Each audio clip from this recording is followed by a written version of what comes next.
How's it going, everybody? It's me, Shane, and I'm here to give you my review for Trigun Stargaze. That's right, Stampede is back, but we're here with the second season known as Stargaze, and we're going into episode 1, Wandering Days. But before I go any further, please don't wander.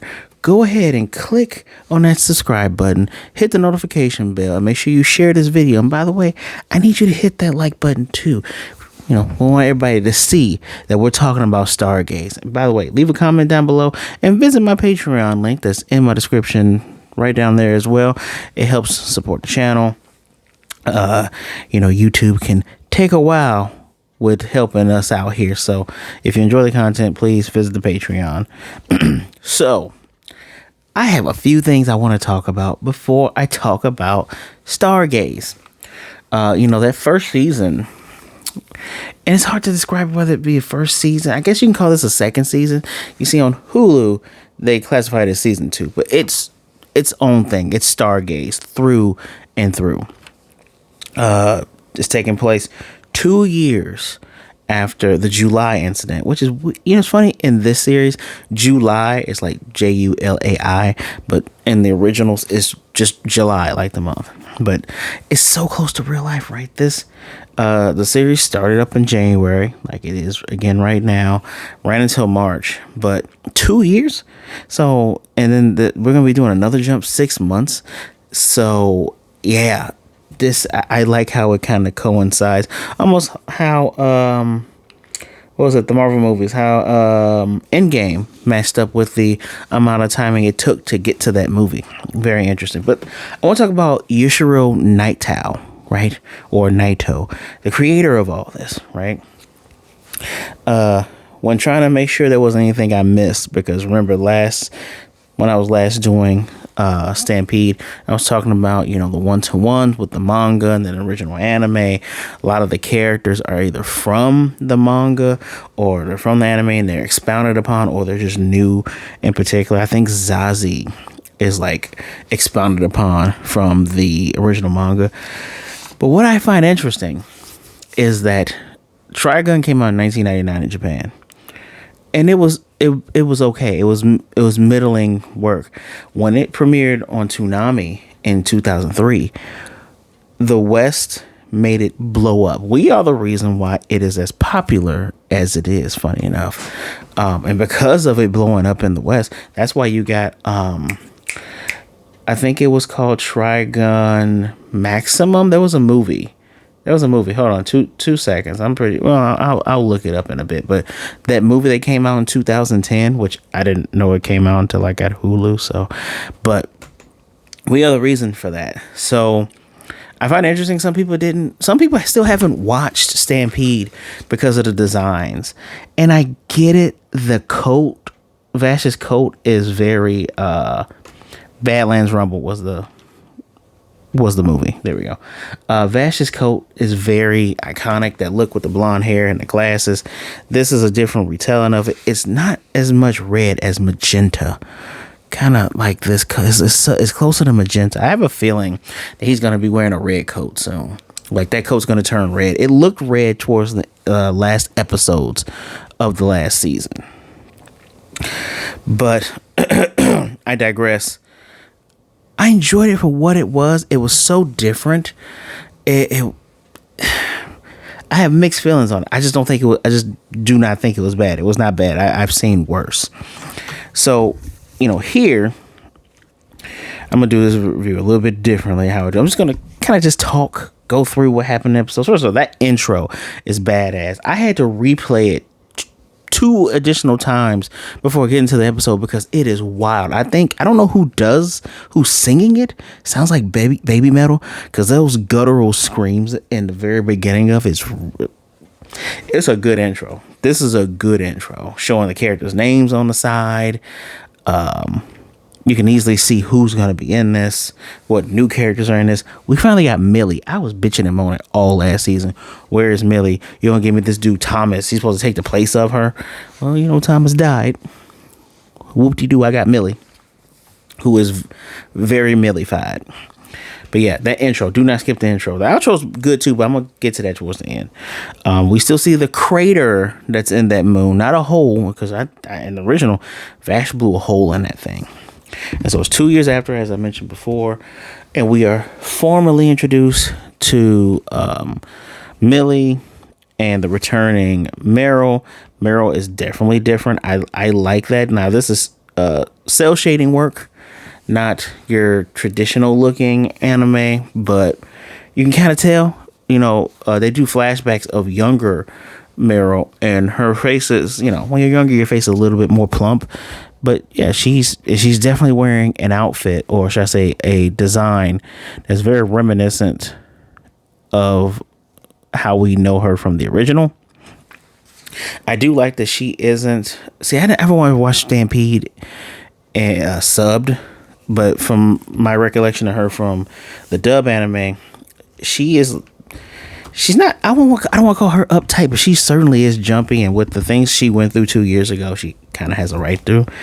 When we meet them, these two, this bandit guy comes in with 4 other people. It's kind of reminiscent of when we very first meet them in the original anime, with a guy pretending to be Vash, but this guy isn't pretending to be Vash. He's just an asshole shooting up this bar/restaurant, and Millie was about to eat her banana split. And I like that while this guy's picking her up, Millie has this huge ass grenade launcher. At least that's what the intro calls a grenade launcher. But it looks like she was shooting non-lethal rounds. They look like hooks or something. And Millie is tall as shit. For those of you that care, because I've seen this being talked about, Millie is tall, Millie is busty. It's Millie. She's also a bit on the slow side, but it's funny. She's very simple, and I like it, because it's like kind of like I don't want to say Laurel and Hardy kind of thing, because most of you out there are too young to know Laurel and Hardy if you're even watching this, but she is the funny person to Meryl's straight man, right? So I'm glad she's here. I'm glad they didn't waste any time at all. So 5 cases in 6 months there's been of the plants being stolen once again, and we're not shrouding it at all. We see the giant airship that looks like the alien ship from Independence Day. Come in, knocking over buildings. They blow up where the plant is. They steal the plant. It's knives as people. I do like, again, this show's beautiful. Very beautiful. I was going to say that, then I'm going to say it right now. Very beautiful. Where you get the cratered moon turns into the eye, the artificial eye that is most assuredly knives just regenerating. But we see the bad guys. We see the young looking wench that is an old woman that revels in killing people. We see the one a-hole that is going to be that guy. Can't remember that guy's name. I hated him in the original, which is what we're supposed to, with the blue hair, who forces Vash to kill him, I think. Big giant guy, long armed doctor man. We it's the bad guys. We know who's taking it.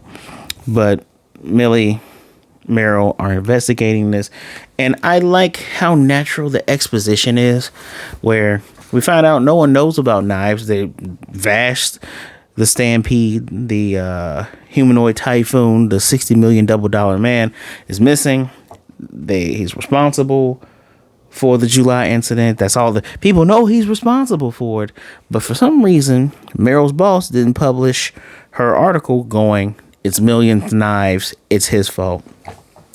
And I like how Millie just straight up like, well, supposedly, and she's like, no, I was there, it happened. She said, well, regardless of who pulled the trigger, pretty sure Vash is still feeling guilty because he involved all those people.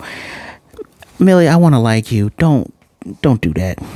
He didn't pull the people into it at all. That was going to happen regardless. As a matter of fact, he went up into the atmosphere to let off all that energy just so it wouldn't destroy people, and somehow it still didn't work. That was just too much energy there. So, don't you start.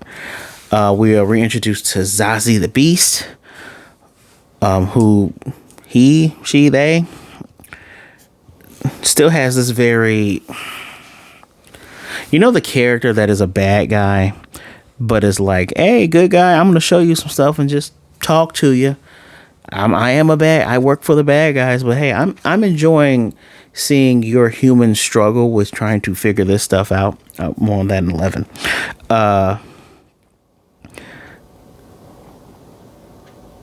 In this interaction, I'm trying not to forget the funny parts here, because where Millie's whole thing is, we should just eat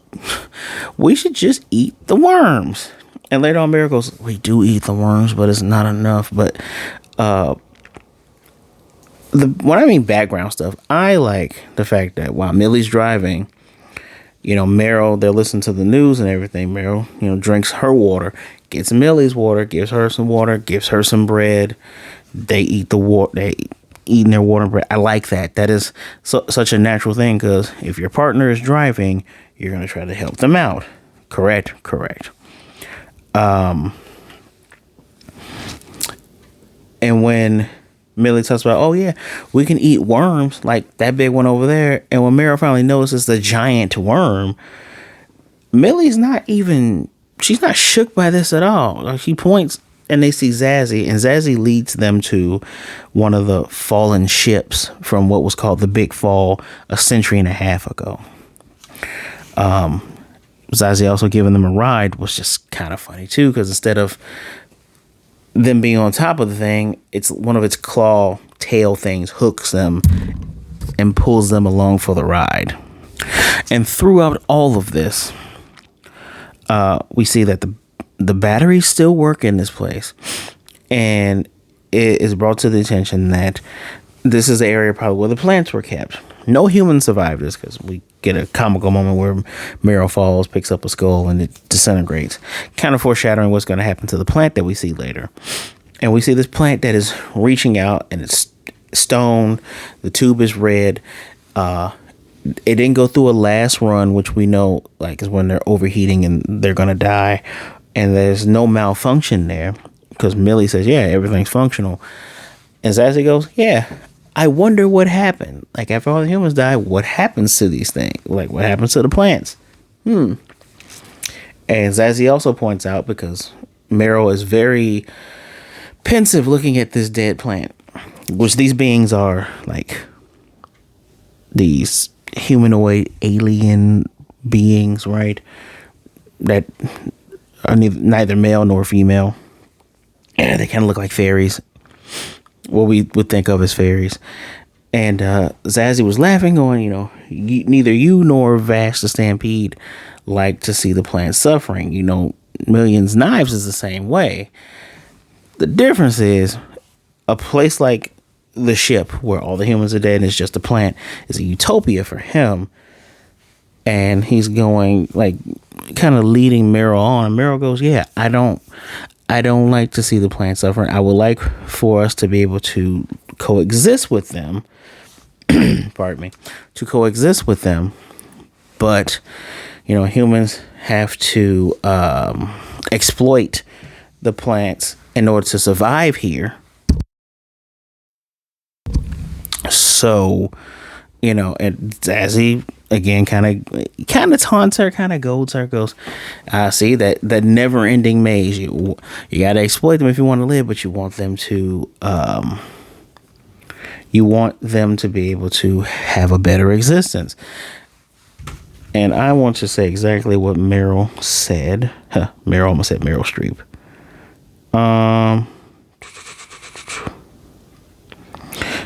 She says that no matter how long it takes, she was going to find the best way forward, right?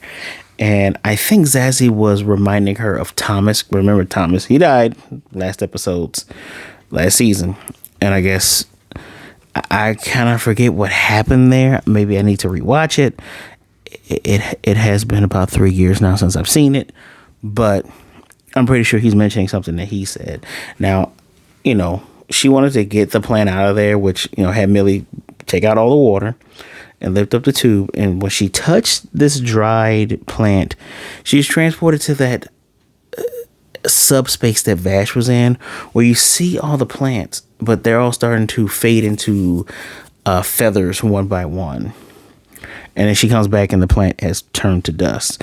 So kind of interesting there. I wonder if she actually took that trip, or if that was just a visual representation for us. I think she actually took that trip, right?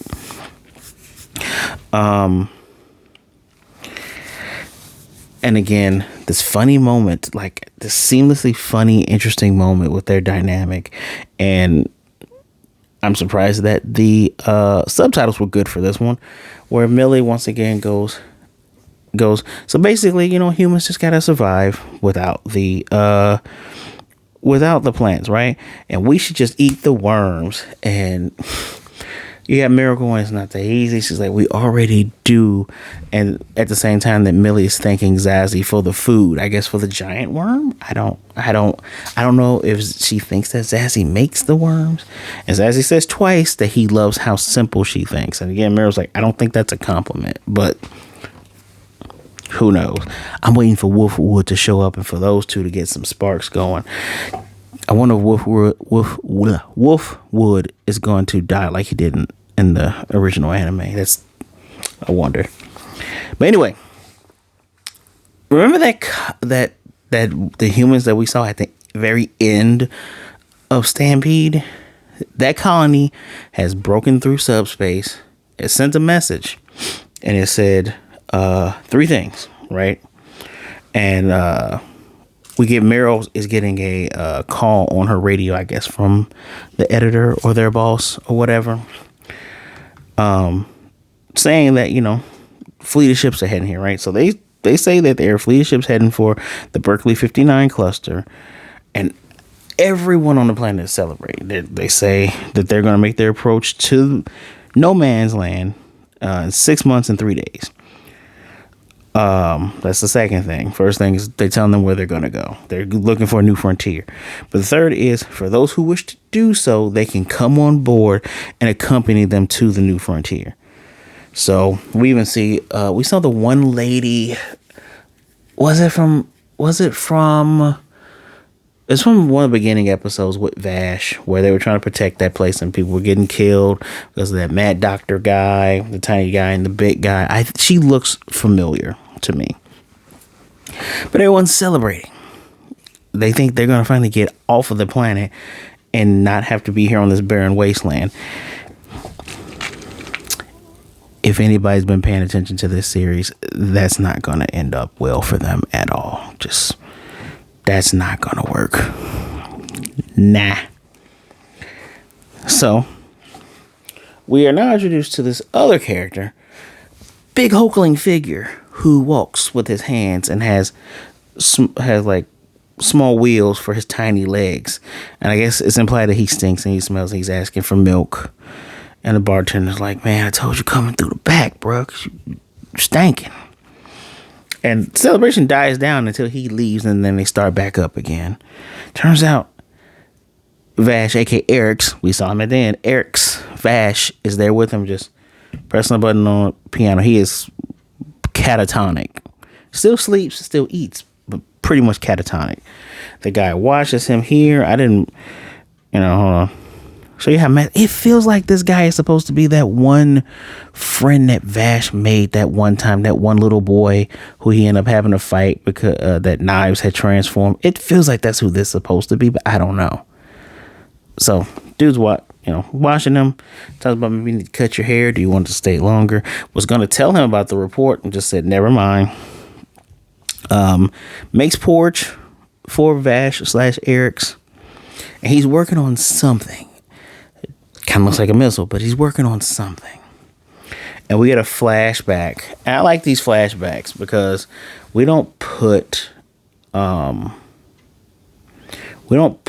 the screen some time ago. It's like, pay attention and you see that during the time that the JuLai incident happened with that giant lady thing that got disintegrated, and this guy was around about to eat a worm, and I guess that's when Vash fell from the sky. He got him.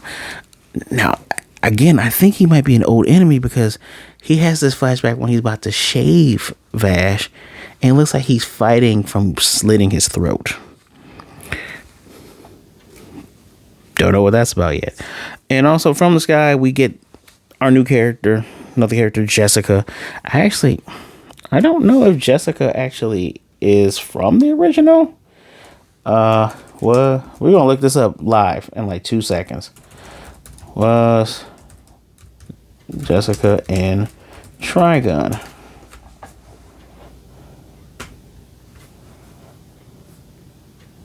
Huh. Looks like the character was. Maybe I'll look up some more stuff and I have some more information for you when we do episode 2. But we introduced Jessica. She crash lands, and on her little thing, it looks like she was locating Vash, and she's like, Vash, save me. So, end of the episode. So we get the beautiful ending. Like, not musically it's okay, but visually it's really nice. We don't get the features. I feel like if the show was drawn like this, might pull more eyes to it, but excuse me, I digress. But he does have a little smile at the end. I like, them purposely not having any features until the very end for him.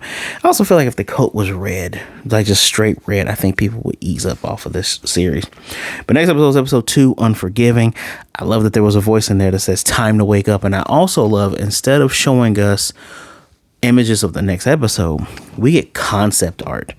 I love the concept art of the plant, of the giant lady, of the hermit man walking with his giant arms, of the landscape and the area. Love that. I hope they continue with that. So this is a good episode. Great visuals, beautiful looking. It gets a 4.5 out of 5 just because nothing kind of well, I don't want to say nothing changes. Like, it's above average because of how it looks, and it's picking right up, and we're getting this is more character development stuff than anything. This ain't your I'm about to say your dad's Trigun. I would be the dad, wouldn't I? This isn't the original Trigun where, it's action, comedy, action, heartfelt stuff. What's going on here? Action, a little bit of comedy. Oh, snap, he blew up the moon. He's back. Heartfelt. This is a lot of character driven moments. So we get Meryl showing that she has resolved to solve this issue that her, Vash, and subsequently Thomas and even Knives has, where it's like, we don't want these plants to suffer. Although 3 of the 4 of them don't want humans to be killed as a result of the plants not suffering. So just got to figure this out. Millie coming. It's great. As far as I know, this character Jessica is new. I'll have more information for you on episode 2, but I enjoyed this. Time went by like that. So I was almost afraid of this being too short, but I figured, let me just talk. Let's just talk. This was fun. This was good. Let me know what you think. What did you think of last season? Did you enjoy Trigun Stampede? If you haven't seen it, will you go watch it now? It's 12 episodes. I'm pretty sure it's just 12 episodes. Hold on, wait. Yeah, it's just 12 episodes. Go give it a watch if you want to get caught up with what's going on here. Please hit that like button, subscribe, hit the notification bell so you'll be notified of more reviews like this one. And do not forget to share the video and hit up the Patreon that's in the description below. I appreciate you guys. So please be good, be blessed. Wash those hands, drink some water, be good to yourself, be good to others. Either way it goes, please don't be a jerk. We have too many of those in the world right now. Too many a-holes, too many jerks. And you know what? If you're feeling sad, you're feeling down, you're feeling depressed, things are getting to you, please reach out to someone. Please talk to someone. There are people out there that would rather talk to you today than to miss you and mourn you tomorrow. I promise you that. I guarantee you that. Talk to someone, please. All right. You want to reach out to me? My social medias are in the description below. Give me a follow, say hello, be mellow, and we'll be good to go. All right. All right, guys. So till next time, I'll see you later, Wastelanders.